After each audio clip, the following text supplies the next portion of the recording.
Selamat siang Ibu Lina. Selamat siang Bu Ika. Assalamualaikum. Waalaikumsalam. Gimana kabar Ibu Lina? Alhamdulillah sehat. Oke.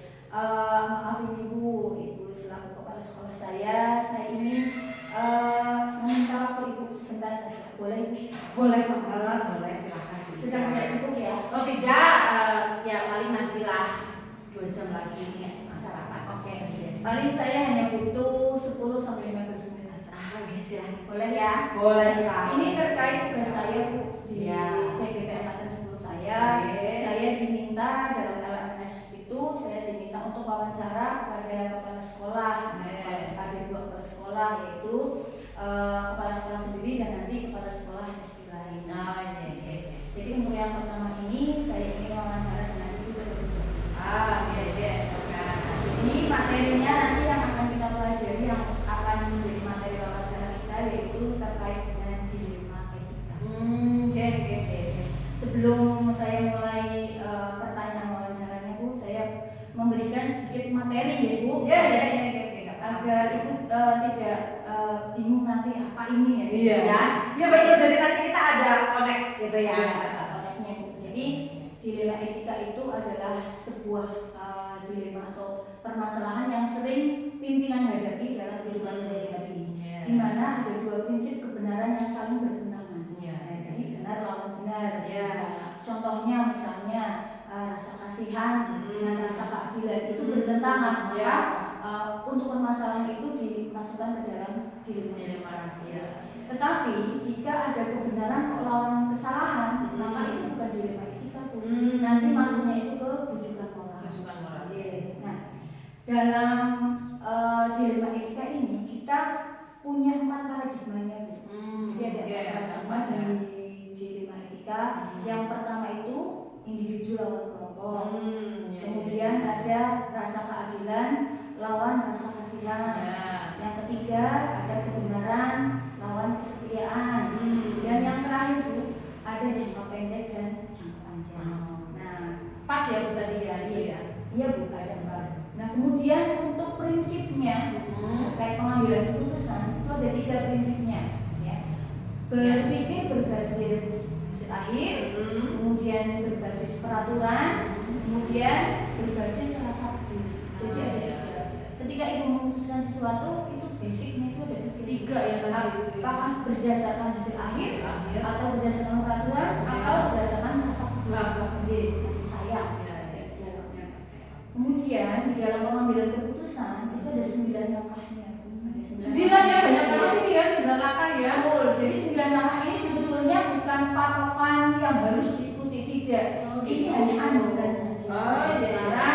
Supaya pengambilan keputusan kita itu valid, tidak disalib. Nah, jadi 9 ini nanti ada yang pertama dari mulai mengenal nilai sampai yang akhirnya itu sampai direfleksi.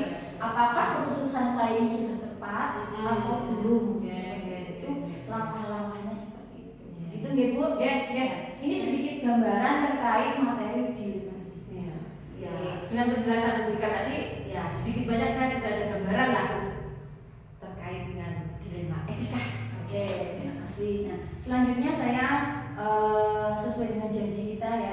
Kemarin Ibu, saya akan melakukan wawancara terkait materi dilema etika. Siap Ibu? Siap. Oke. Pertanyaan pertama ini. Selama ini bagaimana Anda dapat mengidentifikasi kasus-kasus yang merupakan dilema etika atau bujukan moral? Bagaimana cara identifikasinya? Oh ini dilema etika, oh ini bujukan moral. Gitu ya. Baiklah Ibu. Jadi begini ya. Kasus dilema etika yaitu kasus di mana kita dihadapkan pada 2 pilihan yang benar. Sedangkan untuk kasus bujukan moral itu kasus di mana yang satu bernilai benar tapi satunya bernilai salah gitu. Oke, berarti sesuai dengan penjelasan saya di awal. Iya, udah ada sedikit gambaran itu lah Bu. Oke, kita lanjut ke pertanyaan yang berikutnya Bu. Selama ini bagaimana Ibu menjalankan pengambilan keputusan di sekolah Ibu, terutama untuk kasus-kasus di mana ada dua kepentingan yang sama-sama benar. Berarti ini nanti masuknya ke dilema etika. Kemudian sama-sama mengandung nilai kebajikan, tetapi saling bertentangan. Bagaimana yang langkah utamanya?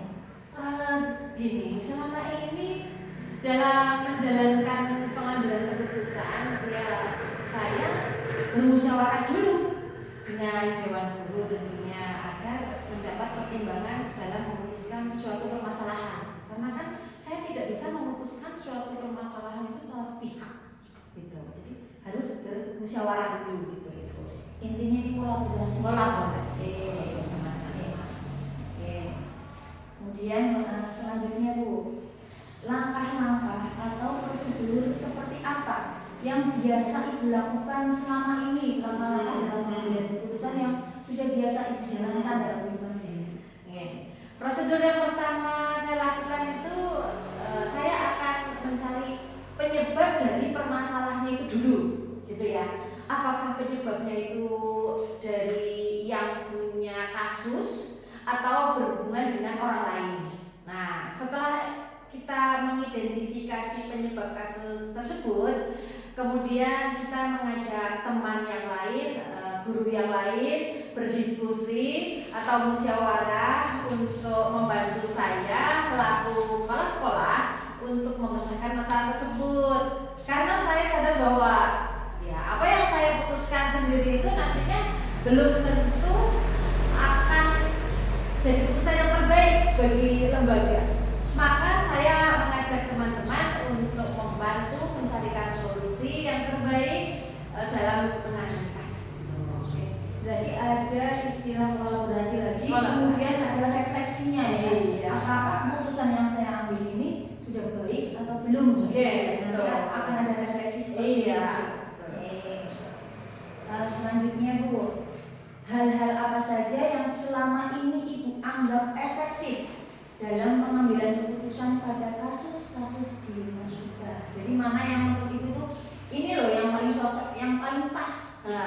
Jadi hal yang saya anggap efektif itu adalah tentunya bermusyawarah dengan yang punya kasus, gitu kan. Kemudian diidentifikasi apakah kasus itu antara murid dengan murid ataukah antara guru dengan guru, gitu ya. Kemudian mencari alasan kenapa masalah itu bisa terjadi dan mencarikan solusi, saling yang solusi itu nantinya saling menguntungkan, gitu Bu, dan tidak ada satu pihak yang dirugikan tentunya. Berarti ini nanti untuk kepentingan bersama akhirnya. Iya, betul. Jadi di sana nanti ada langkah pengujian. Ya, ada pengujian apakah ini di salah satu pihak dirugikan atau tidak, ya. Gitu ya. Ada pelanggaran kode etik guru atau tidak, dan seterusnya. Ada pelanggaran mungkin hukumnya atau tidak, pengujinya ya. Selanjutnya Bu, hal-hal apa saja yang selama ini merupakan tantangan dalam pengambilan keputusan pada kasus-kasus dilema etika? Nah di sini kan pasti ibu ini loh ya. Apa ketika mengambil keputusan ada tantangan tersendiri? Setiap kasus tantangannya beda-beda. Ini yang paling mungkin yang membekas. Yang sangat berkesan bagi saya nih. Tantangan yang pernah saya hadapi adalah ketika saya mengambil sebuah keputusan, bagaimana caranya mencari solusi yang terbaik bagi semua pihak dengan resiko yang seminim mungkin, gitu Bu. Tentu saja hal itu membutuhkan dukungan yang positif dari berbagai pihak dong, gitu kan. Nanti ini lagi-lagi kolaborasi lagi. Memang perlu begitu. Tidak bisa sepihak lah ya. Kolaborasi pokoknya ini yang paling utama keberlanjutan. Kemudian untuk dalam mengambil keputusan memang sangat dibutuhkan sekali terkait dengan kolaborasi. Ya Bu, kalau Ibu seperti itu ya. Betul. Kita lanjut nih Bu. Apakah Ibu memiliki sebuah tata cara atau jadwal tertentu ini dalam sebuah penyelesaian kasus dilema etika? Apakah Ibu langsung menyelesaikannya di tempat atau memiliki sebuah jadwal untuk menyelesaikannya? Atau prosedur seperti apa yang Ibu jalankan? misalnya sekarang ini ada masalah, ya langsung eksekusi sekarang. Atau mungkin sekarang ada masalah, oh ini nanti diselesaikan 2 minggu ke depan, kalau ada masalah lagi 2 minggu lagi. Nah, itu berarti terjadwal seperti itu. Tentu tidak dong Bu. Kalau misalnya ada sebuah kasus gitu ya, kita tidak ada jadwal khusus untuk menyelesaikan kasus. Karena saya itu langsung melakukan koordinasi dengan pihak terkait yang sedang punya masalah gitu ya, dan pada saat itu juga saya harus menyelesaikannya gitu. Supaya apa? Supaya itu tidak berlarut-larut nanti Bu gitu kan. Jadi semakin cepat terselesaikan akan semakin baik gitu. Iya, iya betul. Jadi begitu ada masalah langsung kita eksekusi, selesaikan. Iya, tidak tidak nunggu besok. Langsungnya langsung ada penyelesaian saat itu juga. Iya betul. Kemudian apabila karena kan suatu kasus tidak hanya membutuhkan saat itu juga, ini belum selesai. Lanjutnya itu bagaimana? Ya kan gini ya, setelah kita misalnya sudah berusaha untuk menyelesaikan tapi belum ada solusi, ya pastinya nanti kita pelajari dulu, ya kita beri waktu gitu kan ada yang sebuah kasus bisa langsung selesai di saat itu juga, kadang-kadang ada yang butuh waktu gitu kan ya, tergantung nanti kasusnya apa nih. Oke, siap.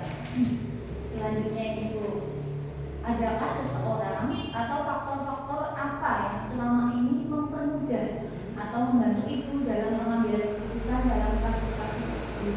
Jadi ada orang-orang tertentu nih yang mendukung Ibu, yang memberi semangat Ibu dalam kasus-kasus agar keputusannya itu lebih mudah. Siapa ini? Yo pastinya iyalah, pastinya ada orang lain yang saya butuhkan kan untuk kita berkolaborasi gitu kan, yang dapat membantu saya menyelesaikan kasus atau permasalahan. Saya berkolaborasi dengan semua pihak, baik dengan dewan gurunya, dengan siswanya, terus dengan wali muridnya juga iya, dalam saya mengambil sebuah keputusan yang ada kaitan dengan dilema etika. Oke, berarti semua stakeholder dirangkul. Iya betul. Sepertinya ini bisa jadi teladan ini. Oh iya. Oke, ini pertanyaan terakhir. Oh iya terakhir. Oke. Dari semua hal yang telah disampaikan tadi dari awal sampai akhir ini, pembelajaran apa yang dapat Ibu petik dari pengalaman Ibu dalam pengambilan keputusan dilema etika? Apa ini kira-kira? Banyak nih pembelajaran yang dapat saya petik ya. Di antaranya ya ini ya, saya tuh kan harus memperhatikan budaya di lingkungan sekolah saya, terutama ya untuk mengambil segala keputusan, karena saya menyadari bahwa semua manusia itu pasti pernah punya salah gitu kan, dan sebaik-baiknya orang yang salah adalah orang yang menyadari akan kesalahannya dan memiliki kesadaran untuk memperbaiki, sehingga manusia semakin lama akan semakin menjadi orang yang baik seperti itu. Ini berkesan sekali kata-kata hari ini loh Bu, ya. Sangat berkesan. Jadi untuk kata-kata hari ini. Kata-kata hari ini. Jadi manusia yang punya salah dan sebaik-baiknya orang yang punya salah itu menyadari kesalahannya. Itu ya Bu. Ini untuk kata-kata hari ini. Kata-kata hari ini. Ini sepertinya sudah cukup Bu. Dari Ibu saya juga sudah mendapatkan bahan ini terkait dengan tugas saya. Sebelumnya terima kasih sekali Ibu sudah berkenan untuk saya wawancarai 10-15 menit. Semoga apa yang sudah kita tadi dijadikan sebuah materi ini bermanfaat untuk saya dan untuk Ibu, bermanfaat untuk semuanya, dan tugas saya bisa berjalan dengan baik. Amin. Terima kasih juga kepada Bu Ika ya atas ini saya jadi punya wawasan baru gitu. Iya. Terus buat Bu Ika juga sukses selalu lah ya dalam bagian CGP-nya. Ini sudah berapa modul? Sudah 3 Hampir finish ya, mudah-mudahan nanti tinggal selangkah lagi sudah selesai.